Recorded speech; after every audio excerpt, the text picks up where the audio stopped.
All right. Chapter 10 to employers. If anyone's just looking in, I'm going through the big book Alcoholics Anonymous. Because.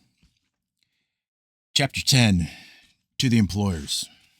Among many employers nowadays, we think the one who has spent much of his life in the world of big business. He has hired and fired hundreds of men. He knows the alcoholic as the employer sees him. His present views ought to prove exceptionally useful to businessmen everywhere. But let him tell you. He was at one time assistant manager of a corporation department employing 6,600 men. One day, my secretary came in saying that Mr. B insisted on speaking with me. I told her to say that I was not interested. I had warned him several times that he had but one more chance. Not long after, he had called me from Hartford on 2 successive days, so drunk he could hardly speak. I told him he was through, finally and forever. My secretary returned to say that it was not Mr. B on the phone, it was Mr. B's brother, and he wished to give me a message. I still expected a plea for clemency, but these words came through the receiver. I just wanted to tell you, Paul jumped from a hotel window in Hartford last Saturday. He left us a note saying you were the best boss he ever had and that you were not to blame in any way. Another time, as I opened a letter which lay on my desk, a newspaper clipping fell out. It was the obituary of one of the best salesmen I ever had. After 2 weeks of drinking, he had placed his toe on the trigger of a loaded shotgun. The barrel was in his mouth. I had discharged him for drinking 6 weeks before. Still another experience, a woman's voice came faintly over long distance from Virginia. She wanted to know if her husband's company insurance was still in force. 4 days before, he had hanged himself in his woodshed. I had been obliged to discharge him for drinking, though he was brilliant, alert, and one of the best organizers I have ever known. Here were 3 exceptional men lost to this world because I did not understand alcoholism as I do now. What irony, I became an alcoholic myself, and but for the intervention of an understanding person, I might have followed in their footsteps. My downfall cost the business community unknown thousands of dollars, for it takes real money to train a man for an executive position. This kind of waste goes on unabated. We think the business fabric is shot through with a situation which might be helped by better understanding all around. Nearly every modern employer feels a moral responsibility for the well-being of his help, and he tries to meet these responsibilities. That he has not always done so for the alcoholic is easily understood. To him, the alcoholic has often seemed a fool for the first magnitude. Because of the employee's special ability or his own strong personal attachment to him, the employer has sometimes kept such a man at work long beyond a reasonable period. Some employers have tried every known remedy. In only a few instances has there been a lack of patience and tolerance, and we who have imposed on the best employers can scarcely blame them if they have been short with us. Here, for instance, is a typical example. An officer of one of the largest banking institutions in America knows I no longer drink. One day, he told me about an executive of the same bank who, from his description, was undoubtedly alcoholic. This seems to me like an opportunity to be helpful, so I spent 2 hours talking about alcoholism, the malady, and described the symptoms and results as well as I could. His comment was very interesting, but I'm sure this man is done drinking.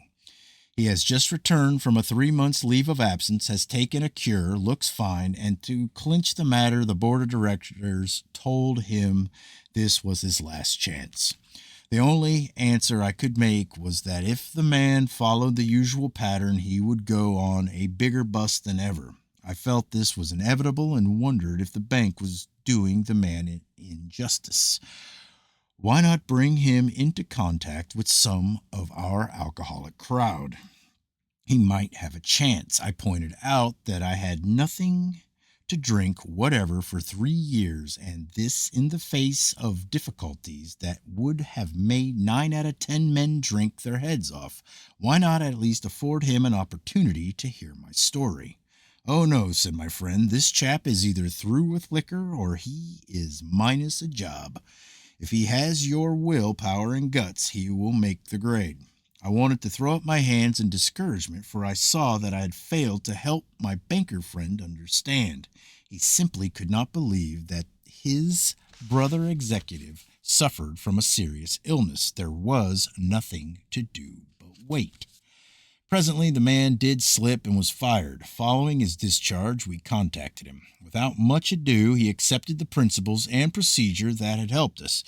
He is undoubtedly on the road to recovery. To me, this incident illustrates lack of understanding as to what really ails the alcoholic and lack of knowledge as to what part employers might profitably take in salvaging their sick employees. If you desire to help it... Hold on.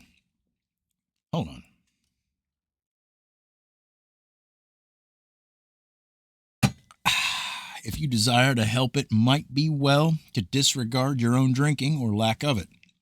Whether you are a hard drinker, a moderate drinker, or a teetotaler, you may have some pretty strong opinions, perhaps prejudices.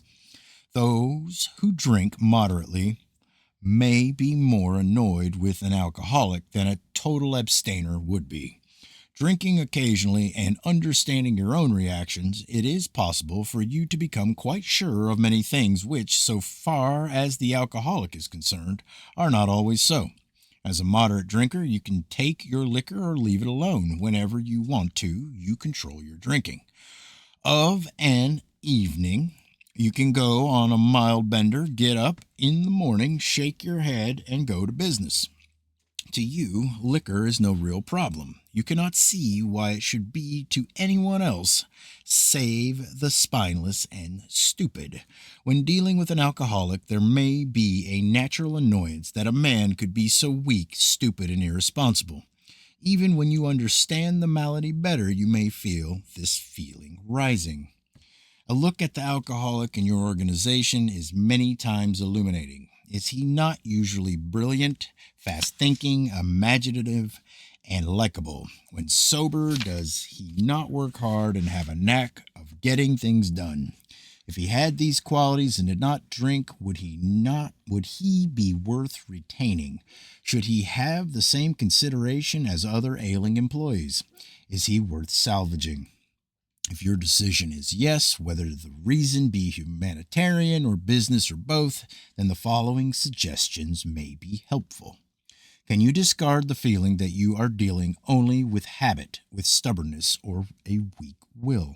If the present difficulty, rereading chapters 2 and 3, where the alcoholic sickness is discussed at length, might be worthwhile. You, as a businessman, want to know the necessities before considering the result. If you concede that your employee is ill, can he be forgiven for what he has done in the past? Can his past absurdities be forgotten? Can it be appreciated that he has been a victim of crooked thinking directly caused by the action of alcohol on his brain? I well remember the shock I received when a prominent doctor in Chicago told me of cases where pressure of the spinal fluid actually ruptured the brain. No wonder an alcoholic is strangely irrational. Who wouldn't be with such a fevered brain? Normal drinkers are not so affected, nor can they understand the aberrations of the alcoholic. Your man has probably been trying to conceal a number of scrapes, perhaps pretty messy ones. They may be disgusting. You may be at a loss to understand how such a seemingly above-board chap could be so involved. But these scrapes can generally be charged, no matter how bad, to the abnormal action of alcohol on his mind. When drinking or getting over about an alcoholic, sometimes the model of honesty, when normal, will do incredible things. Afterwards, his revulsion will be terrible. Nearly always, these antics indicate nothing more than temporary conditions. This is not to say that all alcoholics are honest and upright when not drinking. Of course, that isn't so, and such people often may impose on you. Seeing your attempt to understand and help, some men will try to take advantage of your kindness. If you are sure your man does not want to stop, he may as well be discharged. The sooner the better. You are not doing him any favor by keeping him on. Firing such an individual may prove a blessing to him. It may be just the jolt he needs. I know. In my own particular case, that nothing my company could have done would have stopped me for so long as I was able to hold my position. I could not possibly realize how serious my situation was. Had they fired me first, and had they then taken steps to see that I was presented with the solution contained in this book, I might have returned to them 6 months later, a well man. But there are many men who There are many men who want to stop, and with them you can go far. Your understanding treatment of their cases will pay dividends. Perhaps you have such a man in mind. He wants to quit drinking, and you want to help him, even if it be only a matter of good business. You now know more about alcoholism. You can see that he is mentally and physically sick. You are willing to overlook his past performances. Suppose an approach is made, something like this. State that you know about his drinking and that it must stop. You might say you appreciate his abilities, would like to keep him, but cannot if he continues to drink. A firm attitude at this point has helped many of us. Next, he can be assured that you do not intend to lecture, moralize, or condemn, that if this was done formerly, it was because of a misunderstanding. If possible, express a lack of hard feeling toward him. At this point, it might be well to explain alcoholism, the illness. Say that you believe he is a gravely ill person. With this qualification, being perhaps fatally ill, does he want to get well? You ask because many alcoholics, being warped and drugged, do not want to quit. But does he? Will he take every necessary step, submit to anything to get well, to stop drinking forever? If he says yes, does he really mean it? Or downside, does he think he is fooling you, and that after rest and treatment he will be able to get away with a few drinks now and then? We believe a man should be thoroughly probed on these points. Be satisfied he is not deceiving himself or you. Whether you mention this book is a matter for your discretion. If he temporizes and still thinks he can ever drink again, even beer, he might as well be discharged after the next bender, which, if an alcoholic, he is almost certain to have. He should understand that emphatically. Either you are dealing with a man who can and will get well, or you are not. If not, why waste your time with him? This may seem severe, but it is usually the best course. After satisfying yourself that your man wants to recover and that he will go to any extreme to do so, you may suggest a definite course of action. For most alcoholics who are drinking or who are just getting over a spree, a certain amount of physical treatment is desirable, even imperative. The matter of physical treatment should, of course, be referred to your own doctor. Whatever the method, its object is to thoroughly clear mind and body of the effects of alcohol. In competent hands, this seldom takes long, nor is it very expensive. Your man will fare better if placed in such physical condition that he can think straight and no longer craves liquor. If you propose such a procedure to him, it may be necessary to advance the cost of treatment, but we believe it should be made plain that any expense will later be deducted from his pay. It is better for him to feel fully responsible. If your man accepts your offer, it should be pointed out that physical treatment is but a small part of the picture. Though you are providing him with the best possible medical attention, he should understand that he must undergo a change of heart. To get over drinking will require a transformation of thought and attitude. We all had to place recovery above everything, for without recovery we would have lost both home and business. Can you have every confidence in his ability to recover? While on the subject of confidence, can you adopt the attitude that so far as you are concerned, this will be a strictly personal matter, that his alcoholic derelictions and the treatment about to be undertaken will never be discussed without his consent. It might be well to have a long chat with him on his return. To return to the subject matter of this book, it contains full suggestions by which the employee may solve his problem. To you, some of the ideas which it contains are novel. Perhaps you are not quite in sympathy with the approach we suggest. By no means do we offer it as the last word on this subject, but so far as we are concerned, it has worked with us. After all, are you not looking for results rather than methods? Whether your employee likes it or not, he will learn the grim truth about alcoholism. That won't hurt him a bit, even though he does not go for this remedy. We suggest you draw the book to his attention of the doctor who is to attend your patient during treatment. If the book is read the moment the patient is able, while acutely depressed, realization of his condition may come to him. We hope the doctor will tell the patient the truth about his condition, whatever that happens to be. When the man is presented with this volume, it is best that no one tell him he must abide by its suggestions. The man must decide for himself. You are betting, of course, that your changed attitude plus the contents of this book will turn the trick. In some cases it will, and in others it may not, but we think that if you persevere, the percentage of success will gratify you. As our work spreads and our numbers increase, we hope your employees may be put in personal contact with some of us. Meanwhile, we are sure a great deal can be accomplished by the use of the book alone. On your employee's return, talk to him. Ask him if he thinks he has the answer. If he feels free to discuss his problems with you, if he knows you understand and will not be upset by anything he wishes to say, he will probably be off to a fast start. In this connection, can you remain undisturbed if the man proceeds to tell you shocking things? He may, for example, reveal that he has padded his expense account or that he has planned to take your best customers away from you. In fact, he may say almost anything if he has accepted our solution, which, as you know, demands rigorous honesty.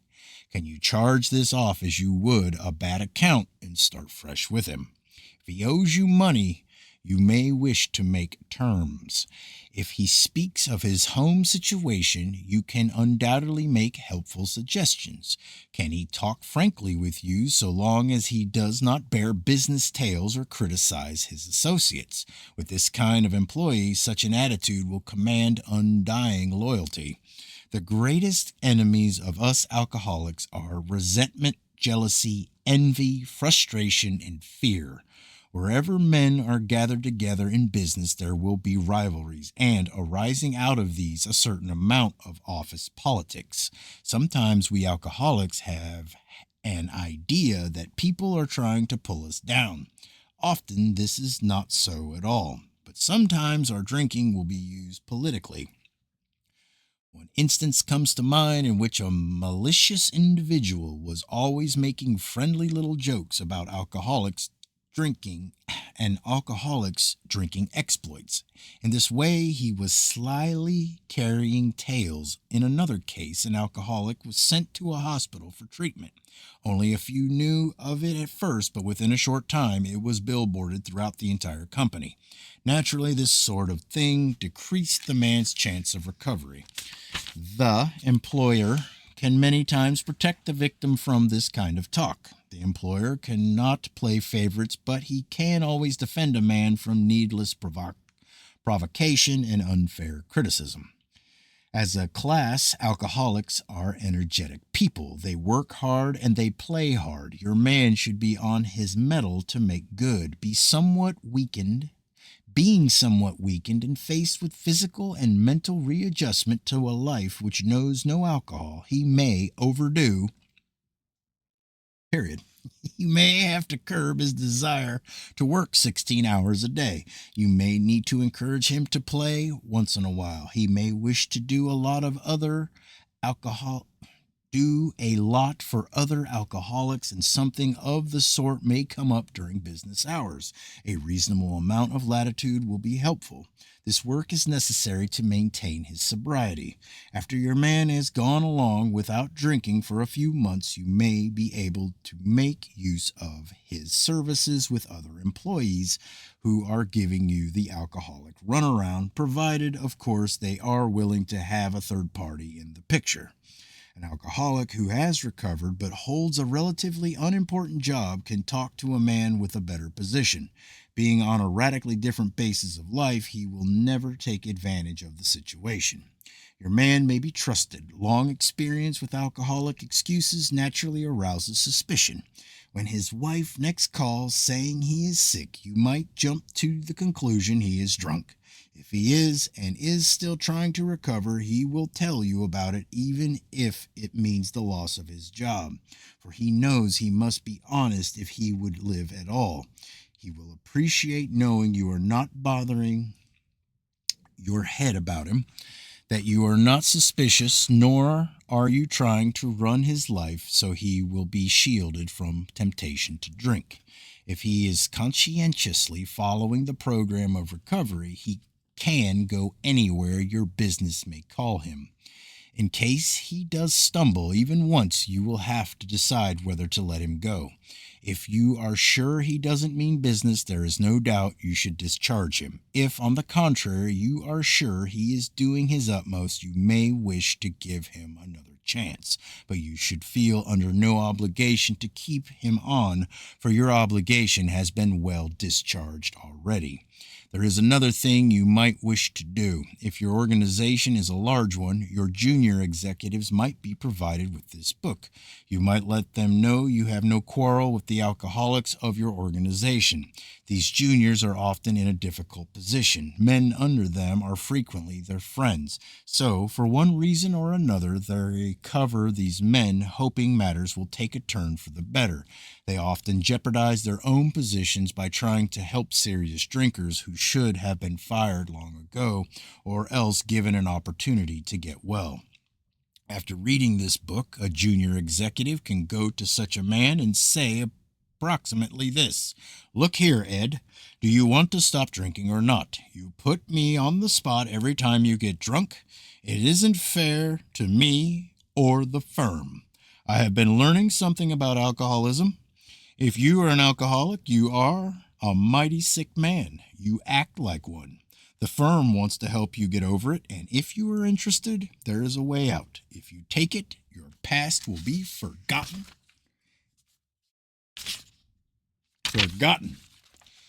And the fact that you went away for treatment will not be mentioned. But if you cannot or will not stop drinking, I think you ought to resign." Your junior executive may not agree with the contents of our book. He need not and often should not show it to his alcoholic prospect, but at least he will understand the problem and will no longer be misled by ordinary promises. He will be able to take a position with such a man which is eminently fair and square. He will have no further reason for covering up an alcoholic employee. It boils right down to this: no man should be fired just because he is an alcoholic. If he wants to stop, he should be afforded a real chance. If he cannot or does not want to stop, he should be discharged. The exceptions are few. We think this method of approach will accomplish several things. It will permit the rehabilitation of good men. At the same time, you will feel no reluctance to rid yourself of those who cannot or will not stop. Alcoholism may be causing your organization considerable damage in its waste of time, men, and reputation. We hope our suggestions will help you plug up this sometimes serious leak. We think we are sensible when we urge that you stop this waste and give your worthwhile man a chance. The other day, an approach was made to the vice president of a large industrial concern. He remarked, "I'm mighty glad you fellows got over your drinking, but the policy of this company is not to interfere with the habits of our employees. If a man drinks so much that his job suffers, we fire him. I don't see how you can be of any help to us." For, as you see, we don't have any alcoholic problem. The same company spends millions for research every year. Their cost of production is figured to a fine decimal point. They have recreational facilities. There is company insurance. There is a real interest, both humanitarian and business, in the well-being of employees. But alcoholism, well, they just don't believe they have it.